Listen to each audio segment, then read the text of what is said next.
Bonjour et bienvenue à tous. En vous abonnant à notre chaîne, vous ne manquerez aucune de nos vidéos passionnantes et informatives. Et si Wall Street jouait un double jeu avec les crypto-monnaies? Alors que les institutions financières semblent critiquer et mépriser le marché crypto, certaines preuves suggèrent qu'elles préparent en coulisses un plan secret pour en prendre le contrôle total. Pendant des années, on nous a dit que le Bitcoin était une bulle, que la crypto était une arnaque. Mais alors, pourquoi les plus grandes banques et fonds d'investissement investissent-ils massivement dans la blockchain? Wall Street prépare-t-il une prise de contrôle du marché crypto?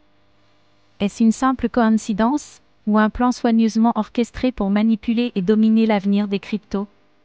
Comme toujours, faites vos propres recherches avant d'investir. Dans cette vidéo, nous allons découvrir pourquoi les institutions financières ont changé de discours sur la crypto, les stratégies cachées de Wall Street pour dominer le marché, les risques pour les investisseurs particuliers, et les preuves d'un plan secret en cours d'exécution. Accrochez-vous, car ce que vous allez découvrir pourrait changer votre vision du futur des cryptos. Wall Street a-t-il toujours détesté les cryptos?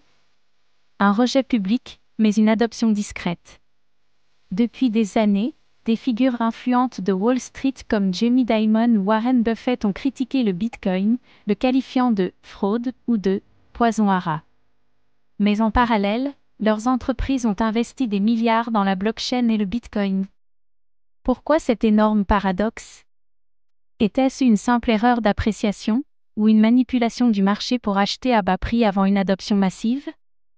L'attaque par la régulation. Les régulateurs, influencés par Wall Street, ont longtemps freiné l'adoption des cryptos avec des régulations strictes. Pourquoi? Parce que tant que les investisseurs particuliers contrôlent le marché, Wall Street ne peut pas en tirer profit. Serait-ce une tentative pour écraser les petits investisseurs avant de s'imposer comme les maîtres du jeu? Les manœuvres secrètes de Wall Street sur la crypto. L'accumulation massive de Bitcoin. Alors que les banques et les fonds d'investissement disaient que le Bitcoin était une arnaque, elles en achetaient discrètement en masse. BlackRock, le plus grand gestionnaire d'actifs au monde, a récemment lancé un ETF Bitcoin Spot. Goldman Sachs et JP Morgan développent des solutions blockchain. Les grandes banques intègrent des services crypto pour leurs clients fortunés. Wall Street joue-t-il un double jeu pour capturer l'industrie crypto et en prendre le contrôle total?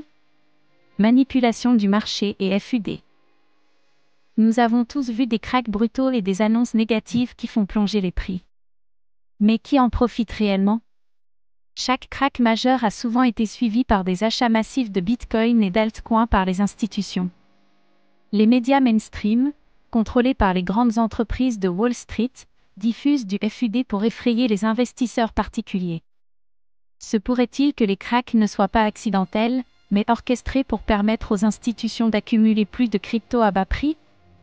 Wall Street prépare-t-il une mainmise sur le marché? L'arrivée des ETFs Bitcoin et Ethereum, un piège? Les ETFs Bitcoin Spot sont enfin approuvés. Bonne nouvelle? Pas si sûr. Ces ETFs permettent aux grandes institutions d'absorber une énorme quantité de BTC, réduisant l'offre disponible sur le marché libre. Si les institutions possèdent la majorité des BTC, elles pourront contrôler le prix et dicter les règles du jeu. Wall Street veut-il transformer le Bitcoin en un actif centralisé sous son contrôle? La tokenisation des actifs traditionnels. Les grandes banques ne veulent pas seulement acheter des cryptos, elles veulent créer leur propre blockchain et tokens centralisés. JP Morgan a développé son propre stablecoin. Goldman Sachs travaille sur des plateformes de finance tokenisées. Le FMI et les banques centrales préparent des CBDCs. Et si Wall Street utilisait la crypto pour imposer un système financier centralisé sous son contrôle total? Wall Street, allié ou ennemi de la décentralisation? La menace sur la finance décentralisée. La DeFi menace le modèle bancaire traditionnel. Pourquoi laisser les gens emprunter et prêter sans banque alors qu'on peut les obliger à utiliser des plateformes centralisées? Attendez-vous à voir des régulations de plus en plus strictes pour limiter l'essor de la DeFi, pendant que Wall Street construit ses propres alternatives centralisées? Peut-on encore croire en une crypto libre et décentralisée? Si les institutions financières prennent trop de place, le rêve d'une finance libre et accessible à tous pourrait disparaître. Mais tout n'est pas perdu. Il existe toujours des solutions décentralisées qui échappent au contrôle de Wall Street.